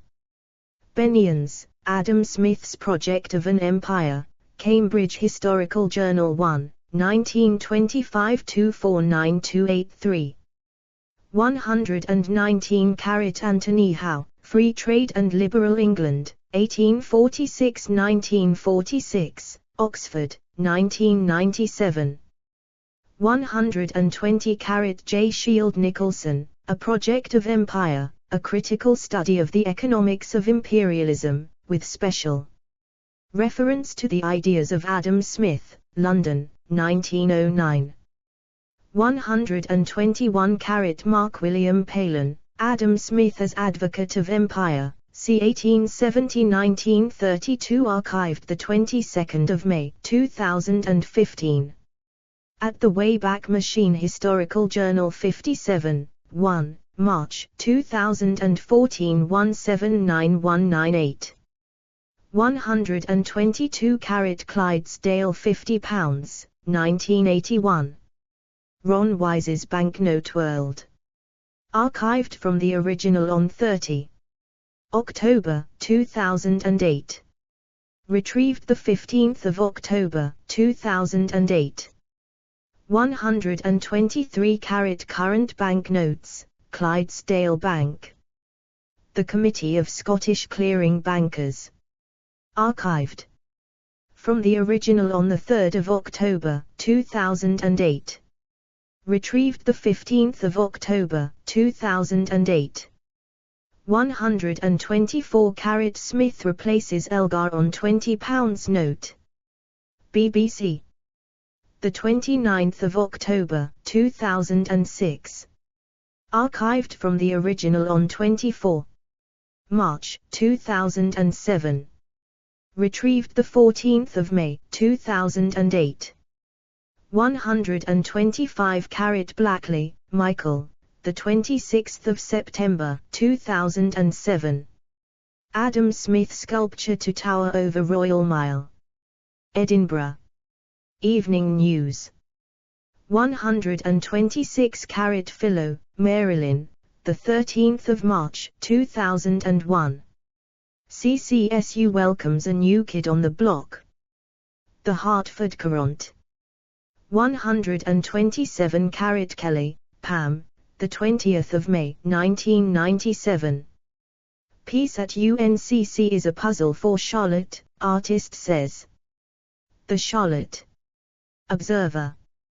128 carat Shaw Eagle, Joanna, the 1st of June, 1997. Artist sheds new light on sculpture. The Washington Times. 129 carat Adam Smith spinning top.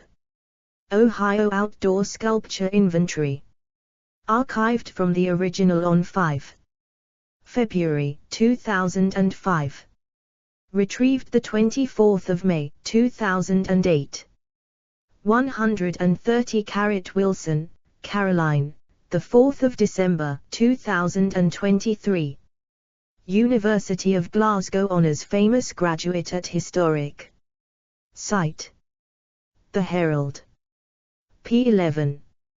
Retrieved the 5th of December, 2023. 131 carat The Restoration of Panmure House. Archived from the original on the 22nd of January, 2012. 132 carat Adam Smith's home gets business school revival. Bloomberg. Archived from the original on the 24th of June, 2013. Retrieved the 5th of March, 2017. 133 carat Stephen, Phyllis, the 9th of December, 2018. Panmure House reopened for the people. The Edinburgh Reporter. Retrieved the 5th of December, 2023. 134 carat The Adam Smith Society. The Adam Smith Society. Archived from the original on the 21st of July, 2007. Retrieved the 24th of May, 2008. Explore our developer-friendly HTML to PDF API printed using PDF Crowd HTML to PDF. 135 carat Choi, Amy, the 4th of March, 2014. Defying skeptics, some business schools double down on capitalism. Bloomberg Business News. Archived from the original on the 26th of February, 2015. Retrieved the 24th of February, 2015. 136 carat Who We Are, The Adam Smith Society. April, 2016. Archived from the original on the 9th of February, 2019. Retrieved the 2nd of February, 2019. 137 carat The Australian Adam Smith Club. Adam Smith Club. Archived from the original on the 9th of May, 2010. Retrieved the 12th of October, 2008. 138 carat Levi, David, June, 1992. Interview with Milton Friedman. Federal Reserve Bank of Minneapolis. Archived from the original on the 3rd of September, 2009. Retrieved the 1st of September, 2008. 139 carat FRB, speech, Greenspan Adam Smith 6 February 2005. Archived from the original on 12 May 2008. Retrieved 31 May 2008. 140 Adam Smith, Web Junkie. Forbes. 5 July 2007. Archived from the original on 20 May 2008. Retrieved 10 June 2008. 141 from 1976, Adam Smith's relevance for 1976. The University of Chicago Booth School of Business. Retrieved 24 August 2023. 142 Stein, Herbert, 6 April 1994. Board of Contributors, Remembering Adam Smith. The Wall Street Journal Asia, a 14. 143 Brown, Vivienne, Pack, Spencer J. Wuhan, Patricia H. January 1993. Untitled Review of Capitalism as a Moral System, Adam Smith's Critique of the Free Market Economy and Adam Smith and His Legacy for Modern Capitalism. The Economic Journal. 103, 416-232-32. Do. 10.2307/2234351. JSTA 2234351. 144 Smith 1977, BK. V. Chapter 2. 145 Market Man. The New Yorker. 18 October 2010. Archived from the original on 28 May 2014. Retrieved 20 February 2020. 146 The Wealth of Nations, v.2.k.1. 147 The Wealth of Nations, 4.9.51. 148 Smith 1977, BK. V. 149 Smith, A. 1976, The Glasgow Edition, Volume 2 AM, p. 468. 150 The Wealth of Nations, 4.2.39. 151 Viner, Jacob, April 1927. Adam Smith and Laissez-faire. The Journal of Political Economy. 35, 2. 198232. Do. 10.1086/253837. JSTA 1823421. S2 SID 1545394113. 152 Klein, Daniel B. 2008. Toward a Public and Professional Identity for Our Economics. Econ. Journal Watch. 5, 3358372. Archived from the original on 28 December 2013. Retrieved 10 February 2010. 153 Klein, Daniel B. 2009. Desperately Seeking Smithians, Responses to the Questionnaire about Building an Identity. Econ Journal Watch. 6, 1113180. Archived from the original on 28 December 2013. Retrieved 10 February 2010. 154 A.B. Butch-Holes, Todd, December 1990. pp. 38-39. 155 Martin, Christopher. Adam Smith and Liberal Economics, Reading the Minimum Wage Debate of 1795-96 Econ Journal Watch 8, 2110-125, May, 2011, 3, archived 28 December 2013 at the Wayback Machine. 156 Carter Smith, Wealth of Nations, 1776, Book I, ch. 8. Explore our developer-friendly HTML to PDF API printed using PDF Crowd HTML to PDF. Bibliography, edit.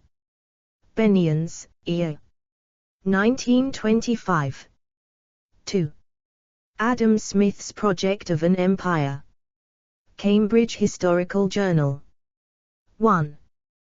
3249283 10.1017/S14746913000010062. Boner, James, ed. 1894. A Catalogue of the Library of Adam Smith. London, Macmillan. OCLC 2320634 via Internet Archive. Buchan, James, 2006. The Authentic Adam Smith, His Life and Ideas. W.W. Norton and Company. ISBN 0-393-06121-3. Butch-Holes, Todd, 1999. New Ideas from Dead Economists, An Introduction to Modern Economic Thought. Penguin Books. ISBN 0-14-028313-7. Bussing-Burks, Marie, 2003. Influential Economists. Minneapolis, The Oliver Press. ISBN 1-881508-72-2. Campbell, R. H., Skinner, Andrew S. 1985. Adam Smith. Routledge.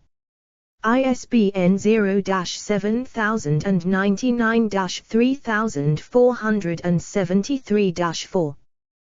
Coase, R. H. October 1976. Adam Smith's View of Man. The Journal of Law and Economics. 19, 3529546-2, 10.1086/4668886. S2 SID 145363933. Hellbroner, Robert L. The Essential Adam Smith. ISBN 0-393-95530-3. Nicholson, J. Shield, 1909. A Project of Empire, A Critical Study of the Economics of Imperialism. With special reference to the ideas of Adam Smith. Macmillan & Co., Limited. HDL, 2027/13960/T40H8NC9P. Otson, James R. 2002. Adam Smith's Marketplace of Life. Cambridge, Cambridge University Press. ISBN 0-521-01656-8. Palin, Mark William, 2014. Adam Smith as Advocate of Empire, c. 1870-1932, PDF. The Historical Journal. 57, 179198. Do. 10.1017/S0018246X13000101. S2 SID 159524069. Archived from the original, PDF, on 18 February 2020. Ray, John, 1895. Life of Adam Smith. London and New York, Macmillan.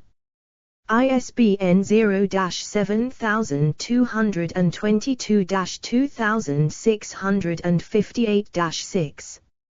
Retrieved 14 May 2018 via Internet Archive. Ross, Ian Simpson, 1995. The Life of Adam Smith. Oxford University Press. ISBN 0-19. 828821-2. Ross, Ian Simpson, 2010. The Life of Adam Smith, 2nd ed. Oxford University Press.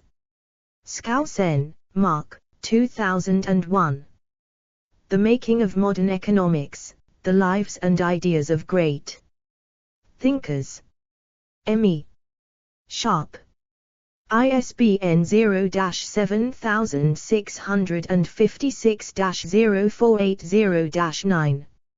Smith, Adam, 1977, 1776. An Inquiry into the Nature and Causes of the Wealth of Nations. University of Chicago Press. ISBN 0-226-76374-9. Smith, Adam, 1982, 1759. D.D. Raphael and A.L. McF, ed. The Theory of Moral Sentiments. Liberty Fund. ISBN 0-86597-012-2. Smith, Adam, 2002, 1759.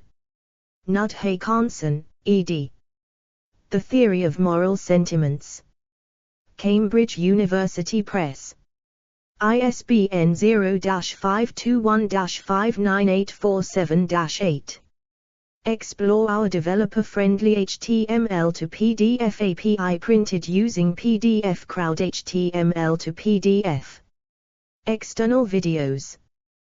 Q&A interview with Glory Liu on Adam Smith's America, 4 December, 2022, C-SPAN.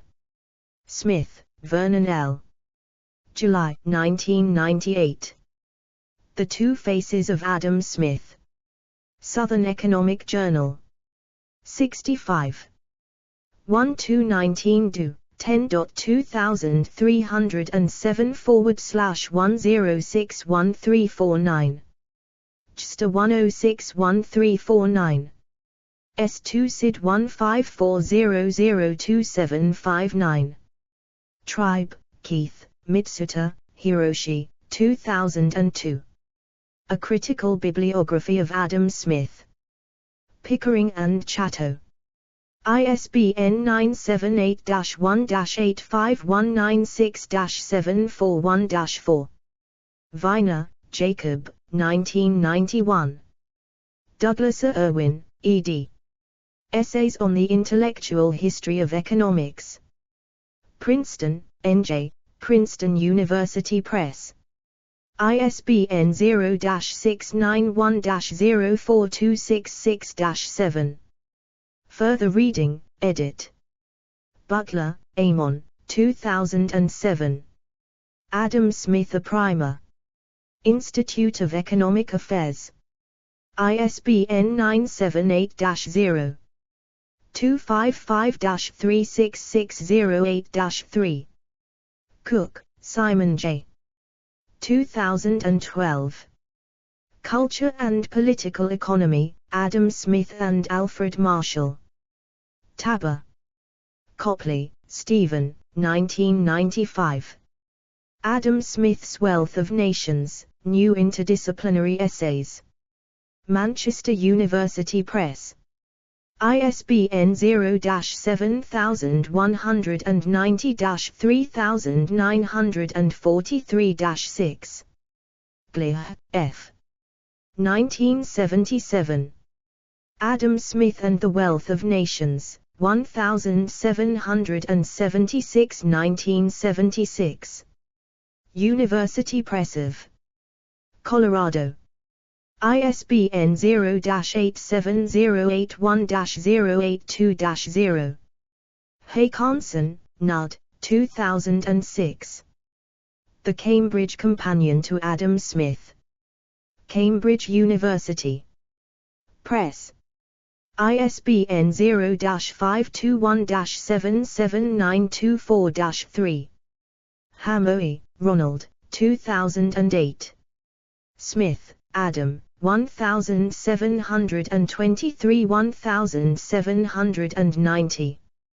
The Encyclopedia of Libertarianism. Thousand Oaks, CA, Sage, Cato Institute.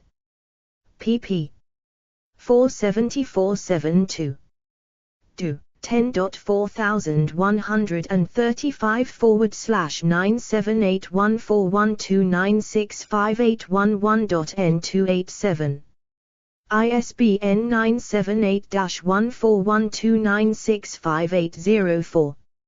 LCCN 2008009151. OCLC 7508311024.